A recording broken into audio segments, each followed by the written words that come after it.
नमस्कार, आपका स्वागत है जस्ट हिंदी में। मैं हूं आपके साथ राशि और अब वक्त हो चला है कुछ अच्छी खबरों का। तो आइए बढ़ते हैं आज की पहली गुड न्यूज की ओर। केरल सरकार ने निर्णय लिया है कि उच्च शिक्षा विभाग के तहत आने वाले सभी राज्य विश्वविद्यालयों में पढ़ने वाली छात्राओं को पीरियड्स में छुट्टी प्रदान की जाएगी। सबसे पहले Cochin university of science and technology ने अपनी छात्राओं को पीरियड्स लीव देने का फैसला किया। इसी से सीख लेते हुए उच्च शिक्षा मंत्री आर बिंदु ने कहा कि सरकार ने विभाग के दायरे में आने वाले सभी राज्य विश्वविद्यालयों में इसे लागू करने का फैसला किया है। उच्च शिक्षा मंत्री आर बिंदु ने कहा कि एसएफआई के नेतृत्व वाले छात्र संघों की मांगों के बाद Cochin university of science and technology में पीरियड्स की छुट्टी को मंजूरी दे दी गई है। अब सरकार पीरियड्स के दौरान छात्राओं को होने वाली मानसिक और शारीरिक कठिनाइयों को देखते हुए अन्य विश्वविद्यालयों में भी इसे शुरू करने का विचार कर रही है। गौरतलब है कि हाल ही में केरल के प्रसिद्ध कोचिन विज्ञान और प्रौद्योगिकी विश्वविद्यालय ने प्रत्येक सेमेस्टर में छात्राओं की उपस्थिति में कमी के लिए अतिरिक्त 2% की छूट की मंजूरी दी है। कोचिन यूनिवर्सिटी में विभिन्न वर्गों में 8000 से अधिक छात्र और उनमें से आधे से अधिक लड़कियां हैं। कोचिन विश्वविद्यालय की सराहना करते हुए अब केरल सरकार ने सभी विश्वविद्यालयों के लिए ये फैसला लिया है। राज्य की उच्च शिक्षा मंत्री आर बिंदु ने एक फेसबुक पोस्ट में कहा कि पीरियड्स के दौरान छात्राओं को होने वाली मानसिक और शारीरिक कठिनाइयों को ध्यान में रखते हुए सभी विश्वविद्यालयों में पीरियड्स की छुट्टी लागू करने के लिए आवश्यक कदम उठाए जाएंगे। हाल ही में कोचिन विश्वविद्यालय के फैसले की सराहना करते हुए उन्होंने कहा कि केरल में पहली बार है कि किसी शैक्षिक केंद्र ने छात्राओं को पीरियड्स की छुट्टी दी है। अब छात्राओं के लिए 73% उपस्थिति अनिवार्य की गई है। छात्राओं को 2% की छूट मिली है। प्रधानमंत्री नरेंद्र मोदी 19 जनवरी को गुंदावली मेट्रो से चलने वाली नवनिर्मित मुंबई मेट्रो लाइन 2A और लाइन 7 का उद्घाटन करेंगे। 6 कोच वाली मेट्रो सर्विस पीक आवर्स के दौरान 8 मिनट और नॉन पीक आवर्स के दौरान 10 मिनट के अंतराल में चलेगी। मेट्रो लाइनों का निर्माण 12,600 करोड़ रुपए की लागत से किया गया है। बताया जा रहा है कि 18.6 किलोमीटर लंबी metro line 2A Dahisar E और DN नगर को जोड़ती है और 16.5 किलोमीटर लंबी मेट्रो लाइन 7 अंधेरी पूर्व और दहिसर E को जोड़ती है। लाइन 2A अंधेरी पश्चिम में दहिसर से DN नगर तक संचालित होगी और लाइन 7 दहिसर पूर्व से गुंदावली अंधेरी पूर्व तक चलेगी। इन लाइनों से प्रतिदिन 3-4 लाख यात्रियों के ले जाने की उम्मीद है। मुंबई उपनगरीय लोकल ट्रेन सर्विसेज ने भीड़ को कम करने के अलावा मेट्रो लाइनों से वाहनों के यातायात में 25% की कमी आने की संभावना है। एक रिपोर्ट के मुताबिक ये भी कहा गया है कि पहली सर्विस सुबह 6 बजे अंधेरी वेस्ट से लाइन 2A पर शुरू होगी। स्टेशन से आखिरी मेट्रो रात 9:24 पर खुलेगी। लाइन 7 पर पहली मेट्रो ट्रेन गुंदावली स्टेशन से सुबह 5:55 पर चलेगी और आखिरी रात के 9:24 पर। अलग अलग जगहों के लिए मेट्रो के टोकन की कीमतें भी अलग अलग होंगी, जैसे 0 से 3 किलोमीटर के लिए 10 रुपए, 3 से 12 किलोमीटर के लिए 20 रुपए, 12 से 18 किलोमीटर के लिए 30 रुपए, 18 से 24 किलोमीटर के लिए 40 रुपए और 24 से 30 किलोमीटर के लिए 50 रुपए। सीमा सुरक्षा बल के पूर्व महानिदेशक पंकज कुमार सिंह को भारत का उप राष्ट्रीय सुरक्षा सलाहकार यानी डिप्टी NS से नियुक्त किया गया है। राजस्थान कैडर के 1988 बैच के IPS अधिकारी को 2 साल के लिए डिप्टी NS से बनाया गया है।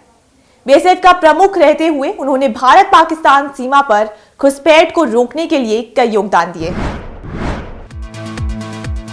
BSF प्रमुख रहते हुए सिंह ने भारत पाकिस्तान सीमा पर घुसपैठ करने वाले ड्रोन से निपटने के लिए कम लागत वाली ड्रोन विरोधी तकनीक के साथ आने वाले बल का निरीक्षण किया था। उन्हें अब केंद्र की तरफ से देश की सेवा के लिए एक नया अवसर दिया गया है। इसमें वो आतंकवाद, डेटा सुरक्षा, साइबर खतरों और तमाम सुरक्षा मुद्दों से निपटने के साथ ही राष्ट्रीय सुरक्षा रणनीतियों को बनाने और लागू करने में NSA अजीत डोभाल का साथ देंगे। पंकज सिंह राजस्थान कैडर के 1988 बैच के IPS अधिकारी हैं। उन्होंने पहले भी केंद्र सरकार के साथ छत्तीसगढ़ में CPRF के महानिरीक्षक और दिल्ली में CPRF मुख्यालय में IG के रूप में काम किया था। यही कारण है कि उन्हें एक बार फिर से केंद्र के साथ काम करने का मौका मिला है। इतना ही नहीं, वो पश्चिम बंगाल और असम की सीमाओं पर मवेशियों की तस्करी को कम करने में अहम भूमिका निभा चुके हैं। उन्होंने राजस्थान पुलिस के साथ साथ केंद्रीय जांच ब्यूरो में भी काम किया है। इस दौरान उन्होंने भ्रष्टाचार से जुड़े कई मामलों को सुलझाने में शामिल होने के अलावा जम्मू कश्मीर को हिलाकर रख देने वाले कुख्यात सेक्स स्कैंडल का पर्दाफाश किया था। ऑस्ट्रेलिया के खिलाफ भारत की टेस्ट टीम में जगह नहीं मिलने के बाद मुंबई के युवा बैटर सरफराज खान ने एक और शतक जड़ दिया है।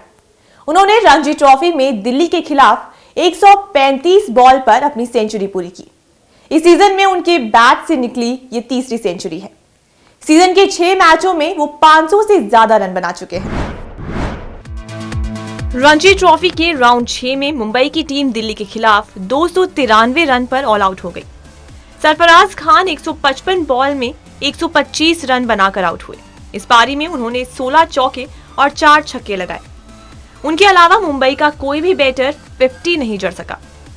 पृथ्वी शॉ ने 40 और शम्स मुलानी ने 29 रन बनाए। दिल्ली के लिए प्रांशु विजयरन ने 4 विकेट लिए। योगेश शर्मा और हर्षित राणा को 2-2 सफलताएं मिली। सरफराज खान 2019 के रणजी ट्रॉफी सीजन से मुंबई के लिए फर्स्ट क्लास क्रिकेट में रन बना रहे हैं। उस सीजन के 6 मैचों में उन्होंने 154 की औसत से 928 रन बनाए थे। इनमें 3 शतक और 2 50 भी आई थी। इस दौरान उनके बैट से 301 रन की पारी भी निकली थी। 2020-21 का रणजी सीजन कोविड-19 महामारी के चलते नहीं हो सका। 2021-22 सीजन में रणजी ट्रॉफी लौटते ही सरफराज ने फिर रनों का अंपार लगा दिया। सीजन के 6 मैचों में उन्होंने इस बार 122 की औसत से 982 रन बना डाले। उनके दम पर टीम फाइनल तक पहुंची। मुंबई तो फाइनल हार गई, लेकिन सरफराज खान को प्लेयर ऑफ द सीजन चुना गया। इतने शानदार प्रदर्शन के बाद मुंबई क्रिकेट एसोसिएशन ने उन्हें एनुअल अवार्ड सेरेमनी में बेस्ट रणजी क्रिकेटर समेत कई अवार्ड्स दिए। साल का पहला ग्रैंड स्लैम ऑस्ट्रेलियन ओपन शुरू हो चुका है और पिछले सीजन में टीकाकरण विवाद के कारण टूर्नामेंट से हटे नोवाक जोकोविच ने जीत से शुरुआत की है। वर्ल्ड नंबर 5 जोकोविच को इस बार चौथी वरीयता दी गई है। जोकोविच ने 2021 में ऑस्ट्रेलियन ओपन का टाइटल जीता था। सोमवार को पहले मेजर टूर्नामेंट में जोकोविच के अलावा world number 2 Caspar rude, Andy Murray और अलेक्जेंडर ज्वेरेव ने भी पहले राउंड में जीत हासिल की है। वुमेन सिंगल में स्पेन की गार्बिन मुगुरुजा उलटफेर का शिकार हो गई। 10वीं बार टाइटल जीतने उतरे सर्बियन स्टार नोवाक जोकोविच ने पहले राउंड में 1 घंटे तक चले मुकाबले में स्पेन के रोबर्टो बेना को 6-3, 6-4, 6-0 से हराया। नोवाक ने पहला सेट 6-3 से जीता। उसके बाद दूसरे सेट को भी इसी अंतर से अपने नाम किया। जोकोविच आखिरी सेट में और आक्रामक हुए और 6-0 से जीत हासिल की। दूसरे दौर में नोवाक का मुकाबला 19 जनवरी को होगा। हालांकि उनका प्रतिद्वंदी कौन होगा अब तक ये तय नहीं हुआ है। 2021 के चैंपियन नोवाक जोकोविच साल 2022 के सीजन में कोविड प्रोटोकॉल्स के कारण नहीं खेल सके। दरअसल टूर्नामेंट के आयोजकों ने प्रतियोगिता में हिस्सा लेने के लिए टीकाकरण अनिवार्य किया था, जबकि नोवाक अपने टीकाकरण संबंधित जानकारी पब्लिक नहीं करना चाहते थे। दूसरी सीड कैस्पर रूड को पहले राउंड में संघर्षपूर्ण जीत मिली। नॉर्वेजिया के रूड ने साइबेरिया के थॉमस मोचक को 1 घंटे तक चले मुकाबले में 3-6, 7-6, 6-7 और 6-3 से हराया। राजस्थान की एक बेटी भाग्यश्री सैनी हजारों ड्रॉप आउट बेटियों का भाग्य बदल रही है। जो बेटियां सालों पहले जीवन की विपरीत परिस्थितियों में स्कूल को छोड़ चुकी हैं, उनके लिए भाग्यश्री एक उम्मीद की किरण है। Women and child right activist Bhagyashree द्वारा राजस्थान अनसंग स्टार्स अभियान चलाया जा रहा है, जिसके 3 चरणों में अब तक 2200 आदिवासी, मुस्लिम और अन्य बेटियां भविष्य बना चुकी हैं। कहते हैं ना कि अगर कुछ कर गुजरने का जज्बा हो तो मुश्किल राह भी आसान हो जाती है। यही काम कर रही है राजस्थान की बेटी भाग्यश्री सैनी, जिन्होंने शिक्षा की अलग जगाकर बेटियों को मुख्य धारा लाने का बीड़ उठाया है। मूल रूप से सीकर जिले की रहने वाली भाग्यश्री सैनी जयपुर में रहकर जयपुर के अलावा और आदिवासी क्षेत्र डूंगरपुर, बांसवाड़ा, उदयपुर, जालौर, अजमेर, जयपुर की ड्रॉप आउट बेटियों को फ्री में पढ़ा रही हैं। भाग्यश्री सैनी ने अनसंग स्टार्स अभियान चला रखा है, जिसमें उनके साथ अभियान में डॉक्टर, वकील, शिक्षाविद की ये बेटियां भी किसी सूरत से कम नहीं हैं। जिसके बाद उन्होंने बिना किसी एनजीओ के अनसंग स्टार्स अभियान का बीड़ा उठाया और घर घर जाकर शिक्षा की अलग जगाई। खासकर आदिवासी और अल्पसंख्यक मोहल्ले में जाकर ड्रॉप आउट बेटियों को इकट्ठा किया।